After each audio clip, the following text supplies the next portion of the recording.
আলু তুলা ফাল ফের কোনটা?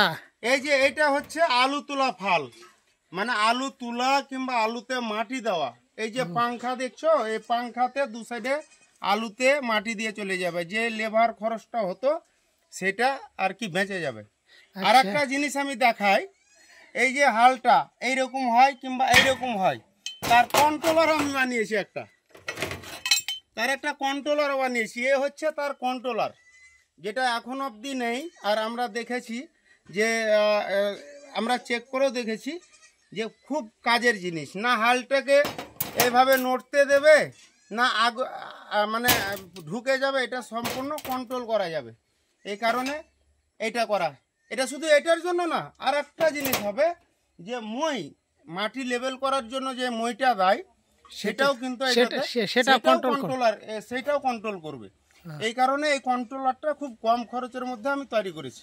আর এই কন্ট্রোলারটা মোটামুটি যদি বলি কি যে মাকড় ভুঁই চালবো, তা তো কাজ করবে, অনেক রকম কাজ হবে। মানে এই কন্ট্রোলারটা হচ্ছে সব থেকে উপযুক্ত নাকি? এটা আমি অনেক অনেক চেষ্টা করেছি, এতে অনেক রকম কাজ হবে কম খরচের মধ্যে। হালগুলো যে দড়িয়া বাড়াই ঝাঁপিয়া বাড়াই সেইগুলো হবে না। এতে মাটি লেভেল করা মই হোক, কৃষি ভাইয়ের জন্য প্রচন্ড উপকারী হবে এই জিনিসটা। কিন্তু নাহলে একবার ইউজ করে দেখবা। আচ্ছা, কন্ট্রোলারটা কোথায় লাগাবো? আপনার কাছে কি হাল চষা গাড়ি আছে? হ্যাঁ অবশ্যই আছে, দেখাচ্ছি, আমার কাছে আছে।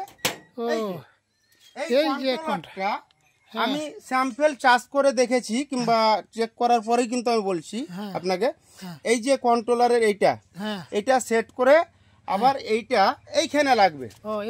হ্যাঁ, এইখানে লাগিয়ে এই কন্ট্রোলটা করা যাবে, একদম অ্যাকুরেট মানে কভারেজ করবে। তাহলে এইখানে ভালো জায়গা কন্ট্রোলারটা লাগাই দিতে হবে। প্রত্যেক গাড়ি তো এরকমই ক্ষেত্রে থাকে। আর একটা জিনিস, এই মালটা কোথায় পাওয়া যাবে এটা কিন্তু বলার দরকার আছে, নাহলে কৃষক ভাইরা খুঁজবে কোথায়। এর হেড অফিস হচ্ছে গাজল, কদুবাড়ি মোড়ের পার্শ্বেই একটা পেট্রোল পাম্প আছে। পেট্রোল পাম্পটার নাম যা হোক, ওখানে কদুবাড়ির পার্শ্বে আর কি। সেকেন্ড ব্রাঞ্চ হচ্ছে বালুরঘাট স্টেশনের পার্শ্বে, নাম হচ্ছে কিষান বন্ধু এগ্রো। আর থার্ড নাম্বার ব্রাঞ্চ হচ্ছে চাঁচল হাটের পার্শ্বে। চাঁচল হাট, যেটা চাঁচলের হাট, তার পার্শ্বেই একটুখানি গেলেই, মানে 20 মিটার গেলে ওই ব্রাঞ্চটা আছে চাঁচলে।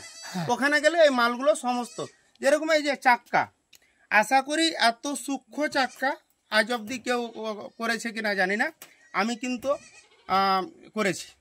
আর খুব কম খরচের মধ্যে হ্যাভি মাল দিয়ে দক্ষ কারিগর দ্বারা কিন্তু তৈরি করা এই মালটা।